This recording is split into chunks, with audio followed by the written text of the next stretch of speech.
This is Marvin L. Storm. I'm here with Gerald Kong.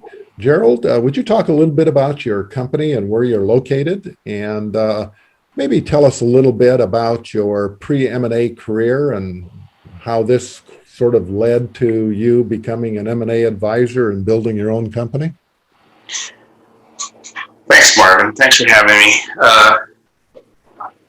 Well, my first 12 years after college, I spent in the public sector pensions market, doing retirement and pension plans for public school districts, universities, and municipalities. When I was 28, I had a little chunk of change in my pocket, and I actually bought a company, a small little 10-man shop, grew up to 140 employees in a fairly short time. What kind of business was that in? I was also in the public sector pensions market. So we dealt again with school districts, universities, municipalities. We did their pension work. Grew up from one office to 7 offices, up to 140 employees. We had about 350 school districts in Texas and municipalities and, universities. That sounds like a pretty big operation. Yeah, we did quite well. But unexpectedly, one day I had an insurance company came and they knocked on my door. And they said, Gerald, look, we just bought an insurance company out of receivership. And, part of the regulations is in order for us to pull it out of receivership, we have to have a market for it. Well, we don't know what you're doing or how you're doing, but you're one of the biggest, baddest boys here in Texas, and we need your market. So what do we need to do to make it, to get it? Well, I was a young guy. I wasn't even thinking about selling. I knew I was putting in 70 to 80 hours a week, and I knew my lifestyle had to change. But I wasn't thinking about selling, and I made a mistake. I hired 2 attorneys to represent me. And I realized very fast that most attorneys are not deal makers, they're deal killers. It's to their advantage to show you everything that's wrong with the deal. Because if they ever said yes, they could be liable for saying yes. So after several months of them almost killing the deal, I finally pulled those guys back. I said, listen, you guys almost killed this deal. Let me have a shot at it. So I was able to get in there and negotiate and put this deal together. So I learned a lot in that process. I thought it was a really neat process to be able to put a deal together. Well, the organization that acquired me, they had me stay on board for 2 years as part of the agreement and in a senior capacity as an insurance executive. Well, while there, I spent 2 years not only helping them grow the organization, but also I was involved with corporate M&A, corporate mergers and acquisitions. So I had more experience in M&A, and I really liked it. Anyway, I left them. I took on another role, but as a senior manager for another insurance company. But I got to the point where I said, look, I want to see my kids grow up, and I can't do the traveling. So how many kids did you have at this time? Now at that time I didn't have any, but I was about to have my first. So I decided I need to change careers. And my wife said, what are you going to do? I said, I like that M&A stuff. That was a lot of fun. I want to do more of that.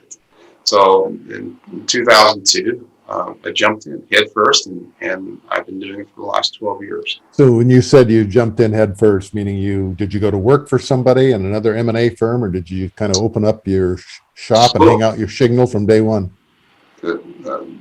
Option 2. I jumped in head first. I used the School of Hard Knocks, and I actually signed on with an outfit that did for a few weeks that just didn't turn out well. But I just used my experience in doing M&A work, used my business background. I came at the market with a little bit different approach. I believe that not every business should go to market. And that's a little bit different orientation than you see for most people in the brokerage M&A field. If I was the business owner, I would want someone to be honest with me, candid. Tell me what's wrong with my business. If my business isn't going to sell, I need to know. I can't let it sit on a shelf for 2 years collecting dust.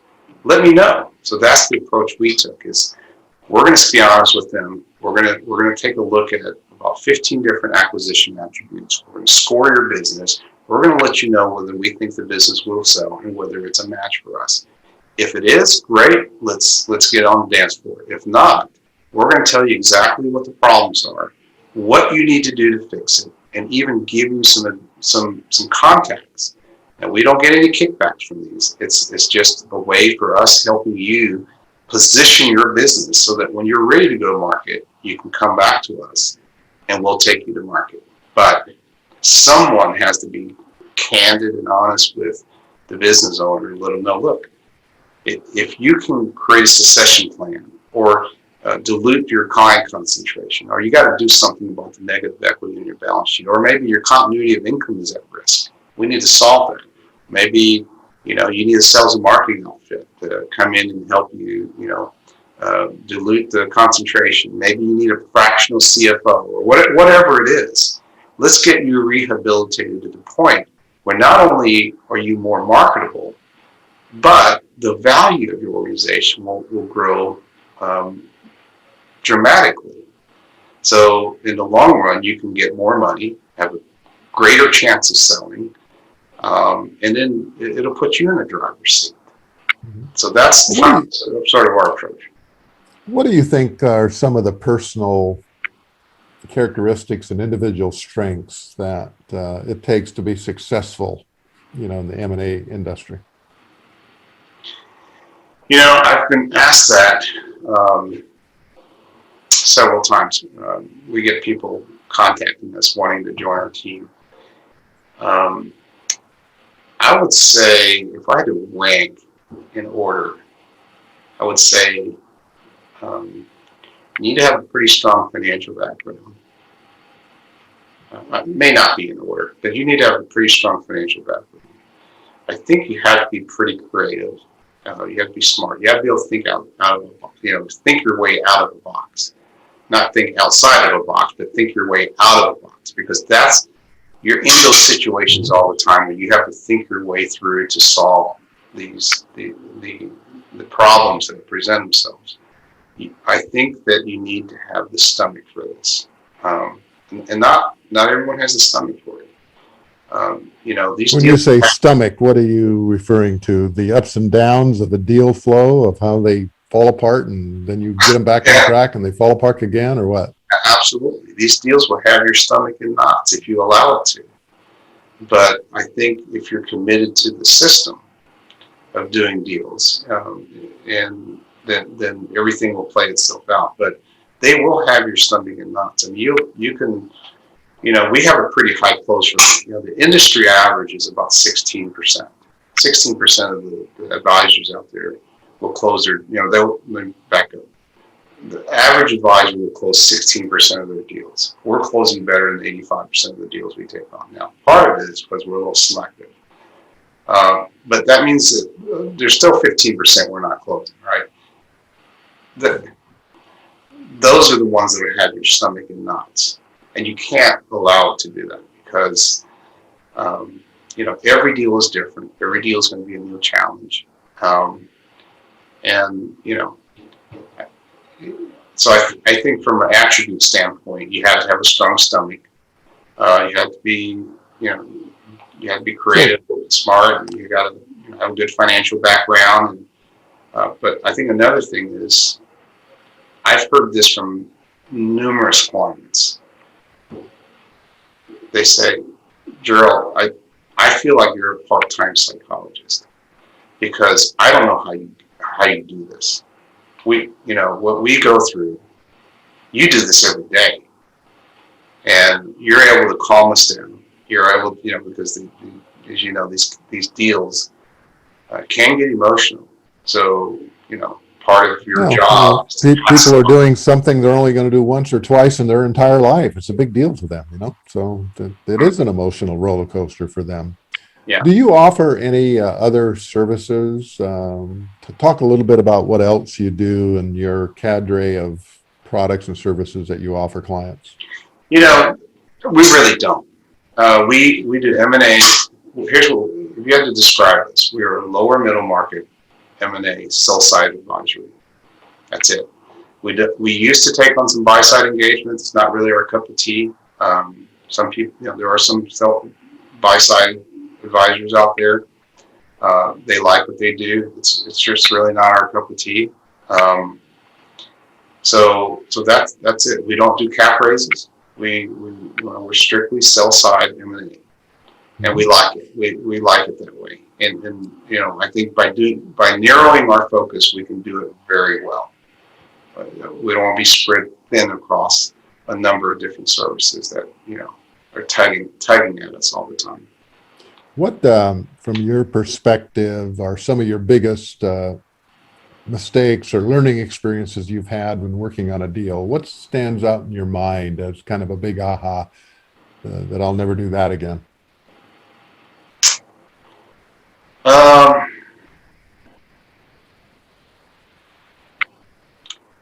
Comes to working a deal, I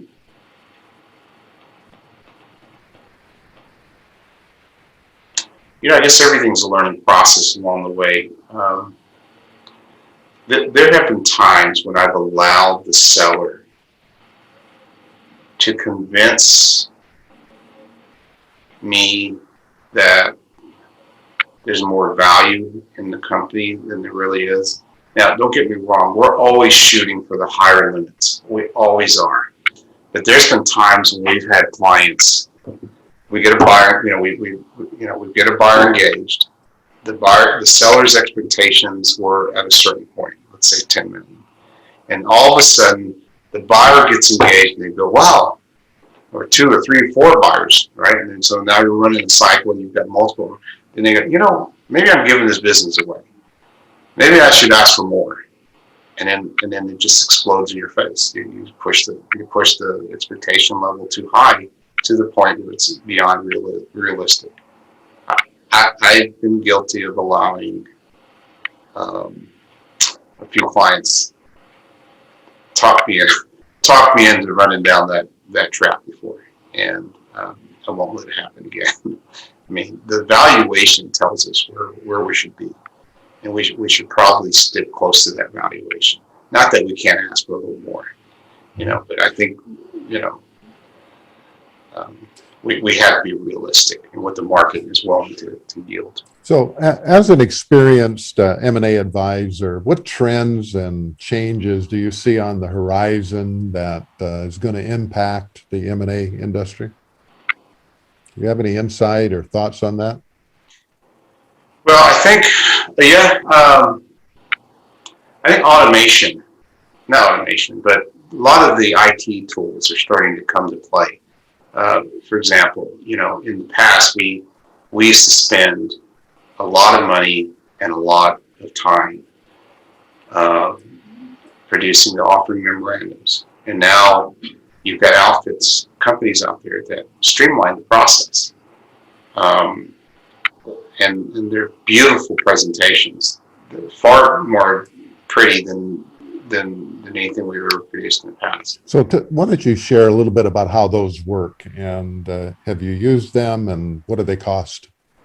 Well, they could cost as much as you were willing to spend, I guess.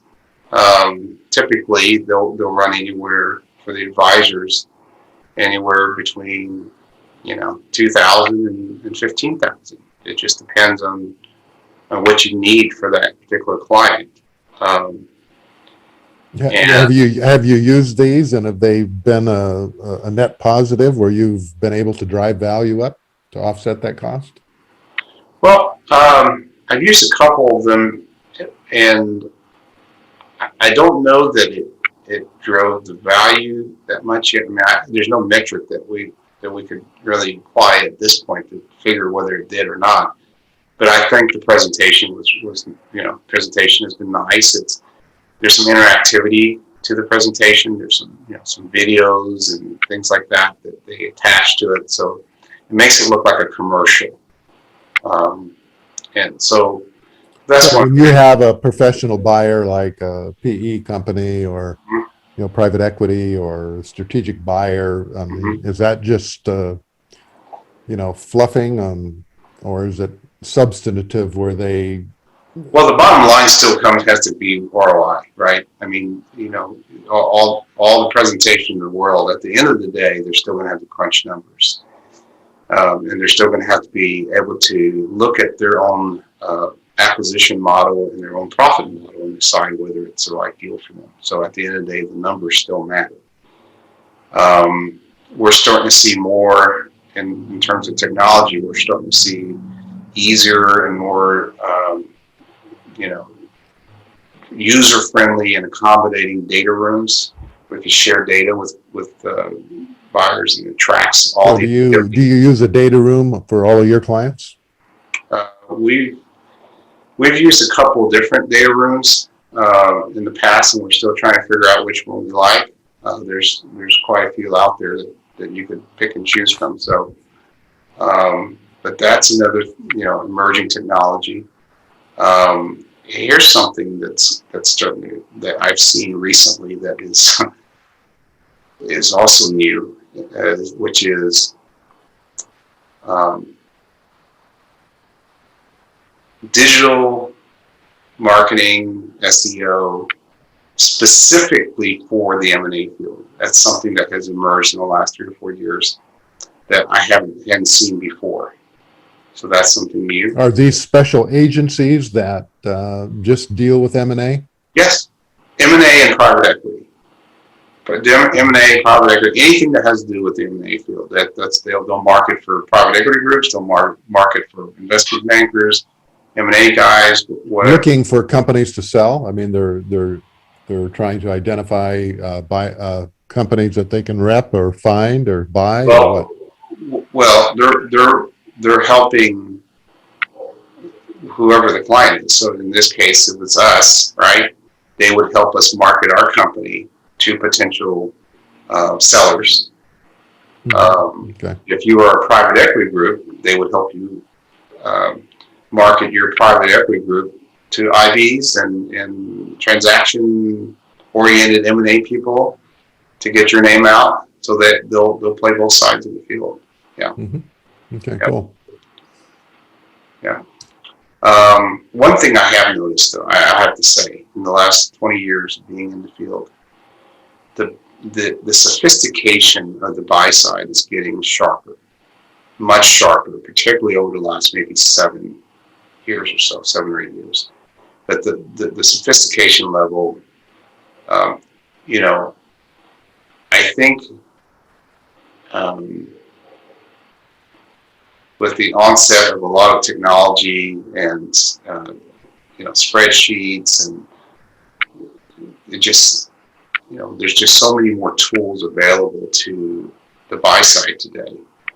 And think of who the buyers are now too, right? So it's just the largest sophistication. We have more private equity groups today than ever before. And where are these private equity group guys coming from? These are people who are downsizing out of corporate. So they probably brought some sophistication to the table to begin with, right? One of the anomalies that we saw in the last 10 years is this real downward pressure onto the lower middle market. Here's what I'm talking about. We have more foreign buyers in the United States than we ever had before. Where are they going? They're flushing down to the lower middle market. The large private equity groups and strategic buyers, there's really nothing left at the higher end of the trade, right? I mean, all their growth in the past has been through acquisition. So where are they swimming? They're swimming down into the lower middle market. We've got more private equity groups today than we ever had. Where are they swimming? Lower middle market. Family offices. We got more family offices today than we ever had ever in the history of the country. Where are they swimming? Lower. We have so much downward pressure right now coming into the lower middle market. I would say that if you were a business owner and you're contemplating a sale, and you're trying to figure what's the right time to sell, the best estimate right now is there's probably close to $1 trillion of dry powder sitting on the sidelines. So if you're thinking about selling, stop thinking about it, because you don't know what this current administration is going to do to the marketplace, right, in the next few years. you probably, if you're really thinking about selling, you probably need to talk to an advisor about what you need to do to plan and get it ready to go in next year or so that you can. So what you're really saying is that if you're ready, you've checked off all the boxes, you're what a buyer is looking for, you're going to have people lined up to buy the business. I've never seen higher multiples. I've never seen more cash at closing. I've never seen, the degree of the relaxation of deal terms like we have experienced over the last years. It's just, it's amazing. It's phenomenal. It's something that I don't know that we'll ever see again. But there's a lot of money floating around out there right now, and they got to put it to work. And if they don't put it to work, they're losing money. And in these private equity groups, they have investors they have to account for, and they're not putting that money to work. They're pulling their money. They're going to pull that money out of the fund. So, there's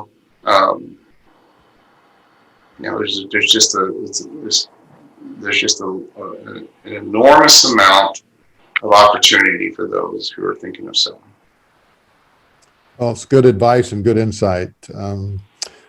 One last question. If you could talk to your 30-year-old self today and give it some advice, what type of advice would you give your 30-year-old self? In terms of my old company or in terms of a career path? Career path, just talking. I'll tell you this. I would have jumped in the M&A field I wouldn't have waited 12 years. I would have jumped in sooner because I love what I do. It's just no two deals are alike. It's interesting. It's intriguing. You're helping people do something that, quite frankly, I don't know how anyone individually could sell it on their own, really. I mean, so you need to have a good team around you, and we've done that. We've built a really nice team. So if I had to advise myself as a younger person, I would say, I'd probably try to jump into the M&A field a lot sooner than I did. Mm-hmm. Yeah. Final question. How do you think COVID is going to affect M&A and business in general? I'll tell you, it's an interesting question because we experienced a deal near the end of last year that was COVID related, that had a COVID effect. Okay, so retail businesses are what's affected the most. So B2B, you've got all your, economically recessed businesses like healthcare and the IT, and these businesses really don't get affected by industry trends, really, right? I mean, they don't get by economic conditions. So your retail markets are the ones that have really been hurt the most, right? So we've seen a lot of them go out of business. But we had a deal near the end of last year that we did get closed that took PPP money as a result of COVID. They took the PPP money, right? Now you're going to see a lot of deals come to market here, like this company did, and that took PPP money. And then now we're ready to sell it. And the question is, who's responsible for repatriating that PPP money? That has to be addressed. And it took us probably a month and a half of negotiating with the lender who lent the PPP money to the seller of the company, and the lender who's lending the funds to transact, to buy the business. So we had to go through probably a month and a half negotiating with two different banks on how we're going to do it. That's all virgin territory now. Everyone's figuring out as they go. But we have experience in it. We've done it. We got the deal to close. And our team has that experience, because I'm telling you, most of these advisors are lost out there on this particular issue. And there's a lot of PPP money out there.